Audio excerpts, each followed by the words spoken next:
Greetings, Light Drive, Janine Palmer here, Silver Moon for Harmony Energy Healing and Sacred Sessions. Most of you, or a lot of you, probably know that I do videos mostly videos for emotional and spiritual healing, and some videos that talk about understandings of religion or religions or esoterical things or spiritual things. With regards to misinterpretation or mistranslation.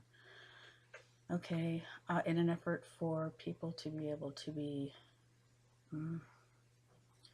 more in a state of connectiveness instead of separation and fighting against each other. And so today I'm going to do something a little bit different. I'm going to do a couple of oracle cards, very positive, uplifting. Sometimes I do posts about them, but I haven't done a video with them, so I'm going to do that today. But for people who don't know me or what I do, there are different things that I have studied or learned, certifications or whatever, that are a huge part of my calling that I use in an effort to be helpful in that form of healing or rising above things that are either difficult or seem difficult, challenges, whatever, things like that. So I'm a clinical hypnotherapist and a Reiki master, and I've also studied something called Gamma healing, which is for overcoming energy vampires and healing emotional traumas, and a shamanic practitioner as well. So with the hypnotherapy training, there were 4 different modalities that we became certified in before doing an internship. Energy psychology was amazing, kinesiology, emotional freedom technique, timeline therapy is fantastic. So those are some of the main things that I use. NLP as well. So those are incorporated into what I do, whether it's writing or doing energy work with people, a lot of which I do over the phone. So I have some book series. My first series of books is called Divine Heretic Poetic Tales, and it has several different genres of what I've just been speaking of, and story poems and romantic poems. And so what I did is I actually, because some people are funny about words and the way they were taught to believe certain things, whether or not they're true. And so because some people might not like the word heretic, which means nonconformist, I pulled material of different genres from the first 6 books and put them into genre-specific books. So they have different titles, and the title basically explains what they're about. And there's a new series of shorter books, non-rhyming things, and some people use the books as oracles too. So later I will actually do some stuff, just something short from the book, and maybe do a little talk on that as far as what meaning it might have. And so depending on what material I'm working from and what it's saying, for instance, I'm going to do an inner goddess card, which can apply to anyone, but mostly, might appeal more to the feminine in this incarnation. Then I'm going to do a Viking oracle, which might be a little bit more masculine if that's preferred. And when people are talking about God or gods, there's different understandings of that. And, there's a lot of Christianity in the United States which focus on monotheism, but they don't realize that Christianity didn't originate as a monotheism, because if they really, really study, they will understand that the Elohim is androgynous. It's masculine, feminine, plural, meaning a number of gods and not one supreme deity. But through the translation, that's not known, and it's often misunderstood. So I got my match here ready. So if people becomes like they really study religions or biblical scholars, they actually learn the languages the scriptures were written in to study them in that language, because there are words in those languages to describe things, masculine and feminine nouns, whatever, that there are no English words for. So in their attempt to find something close, it's not close enough, which creates misinterpretation, and people labor under those misinterpretations. So And I'm going to do some incense here with the smoke. And, you know, the Native Americans, they put their prayers up with the smoke. Or in shamanism, we use the smoke to purify our energetic space or our space. Okay, so these different elements of belief systems or cultures don't have to be discredited or dismissed by another if someone is open to learn. I don't know how else to say it, but you know, people sometimes are funny about stuff because of, it's basically because of programming and conditioning and because of fear.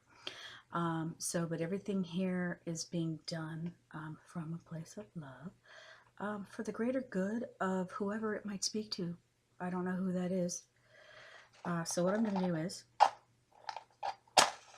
I'm going to light this incense, which is copal. And copal is used often in native ceremonies. It's wonderful tree resin. So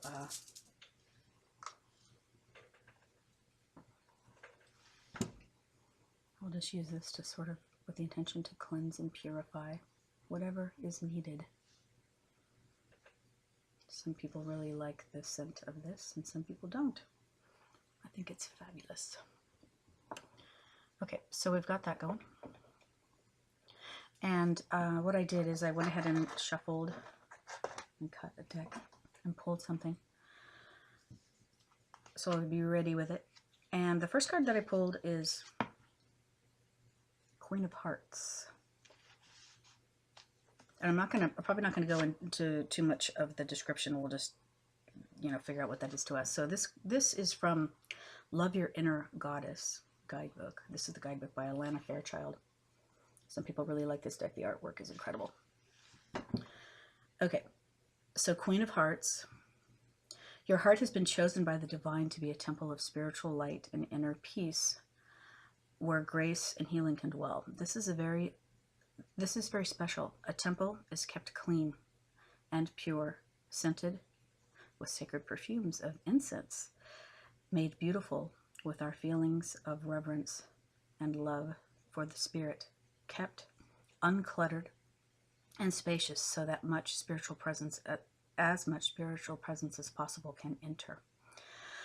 When spirit centers and fills the temple of the heart, things of extraordinary beauty take place.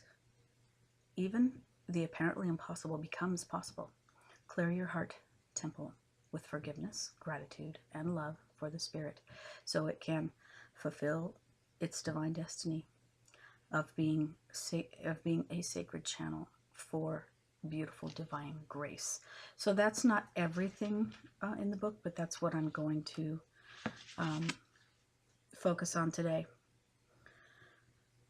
So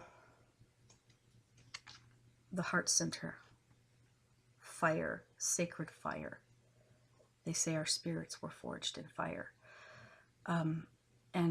Oftentimes people will tell you, get out of your head and into your heart, or to balance find the balance between your head and your heart, because the heart is very wise.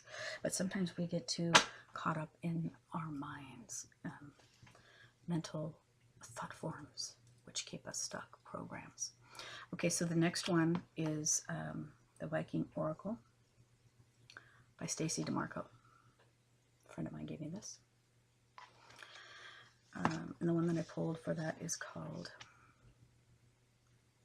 The Thing. Handshake. Make a firm decision. Do your due diligence regarding contracts and legal disputes. If you are involved in a political situation at work, get to the heart of the matter and be flexible.